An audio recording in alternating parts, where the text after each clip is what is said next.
Let's make bourbon chicken and twice baked potatoes. Make sure your potatoes are cleaned and your oven set to 360 degrees. First, we're gonna start by drizzling some olive oil on our potatoes. It's important to give them the Diddy treatment, it'll taste better if so.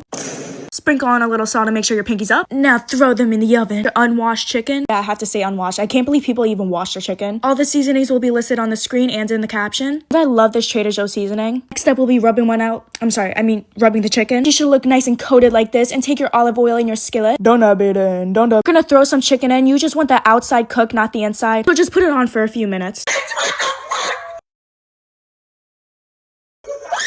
And just put them on a plate when you're done. Again, it will not be cooked. I forgot to mention this earlier, but the potatoes gotta be cooked for an hour and 30 minutes. My blind baby girl decided to come in the kitchen. She can't see what we're making, but she can smell it. Let your chicken just cool down on this plate for like 20 minutes. After those 20 minutes, you want to set your skillet on low heat. And we're gonna start slicing up the chicken right now. That's why we let it cool down. Just to show you guys, you should not eat this. I don't want someone to get salmonella from this recipe. Here's how the chicken looks all cut up. Make sure you cut it in little cubes. You want to keep this grease that's going to be on the bottom of the plate because we're going to be using that for the potatoes. Starting with the sauce, we're going to melt some butter on low heat. And we're going to take 2 tablespoons of minced garlic and add some of the juice in there. Turn it up a little bit higher so you kind of fry it. Ooh, I love the smell of garlic cooking. Now dump half your chicken back into the skillet. If your garlic looks like this, you want to turn your heat down and add some hoisin sauce. Make sure you turn the heat down before you add the sauce. And add in some soy sauce. I don't use any measurements. I just add and taste as I go. You do not want your sauce to look like this. You want a very low simmer. Fill in some extra olive oil for the chicken, yada yada. This is why I told you to turn it down. Not only will you lose your pan, you will lose your sauce. Put the cooked chicken to the side and put the raw chicken in. Next for the sauce is chili flakes. These are my favorites. I added the same ingredients into the saucepan. Same way, same everything. Now the potatoes are ready. You want to cut the potatoes in half. Try not to burn yourself. Of course, stir your chicken. Make sure the inside's cooked before eating by pulling it apart with the tongs. Throw in some brown sugar into the sauce. Scrape. Don't scoop out the middle of the potatoes. You want to scoop it so there is still kind of a wall around the potatoes. I'll get your masher. Add the prior chicken juice that was left over on the plate from earlier. 4 ounces of cream cheese, a lot of cheese, and throw them back in for 10 minutes. After tasting it, I added a little bit more soy sauce in. The main ingredient is apple juice. That's gonna give it that bourbon taste. I just added more ingredients to make more sauce, and y'all, when I poured this on, saw that glistening chicken, a juicy glazed tenderness. Yo, my heart must have skipped a beat. And these creamy potatoes, added some spring onions. Bon appetit.